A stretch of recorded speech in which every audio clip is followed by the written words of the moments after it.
Negativity ছড়াইতে পারে না, কারণ নেগেটিভিটি কেমনে ছড়াবে? ওটা তো নেগেটিভিটি ছড়ালে মানুষ দেখে নেবে, দেখে তো আর ওটা হাইড করার কোনো সিস্টেম নাই। বাট যেটা হয়েছে, যখন সিনেমা রিলিজ হচ্ছে, সিনেমা তো আর সারা বাংলাদেশ একসাথে দেখা পসিবল না, মানুষ টিকিটও পাবে না, হাউসফুল থাকবে। তো সিনেমার ব্যাপারে কি হয়েছে, এক দুষ্ট চক্র ওরা কি করছে, নেগেটিভ রিভিউ দিচ্ছে। আমি আজকে জানতে পারলাম 2 বছর আগের কোনো একটা সিনেমার ভিডিও কেটে কেটে রকস্টারের নেগেটিভ প্রচারণা করা হয়েছে।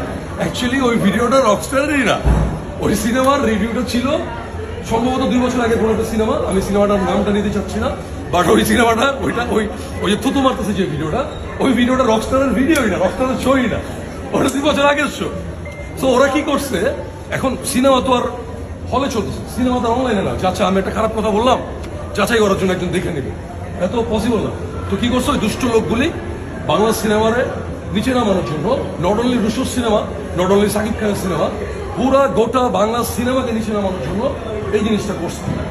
এখন মানুষ বুঝে না বুঝে, এমন একটা দর্শক, ওর তো আর এত দায়িত্ব নেই যে ভাই এই ভিডিওটা আসলে পুরান না নতুন, এটা তো ওর দায়িত্বই না। উনি দেখছে যে দূর বাজে সিনেমা, আমি যাবো।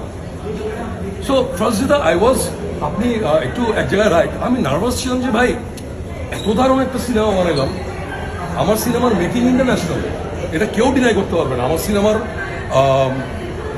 Method, design, production design, colour grading, costumes, every aspect international. মানে হ্যাঁ, তারপরেও অনেকের ভালো লাগবে না, এটা স্বাভাবিক।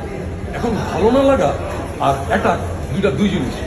তো ফার্স্ট যেটা আমি তো জাস্ট আপনাদের সাথে যখন আমার দেখা হয়েছে, আমি বলতেছিলাম, আপনার আগেও বলছি যে আমি অনেকদিন ধরে ঘুমাইতে পারতেছি না, পোস্ট প্রোডাকশনের কাজ, ছুটি টুটি সব কিছু। ঈদের দিন আমি অনেক লম্বা ঘুমাইছি, আমি দুপুর 2টা 3টার দিকে ঘুম থেকে উঠছি, উঠেই আমি পছন্দ সিট দেখেছি।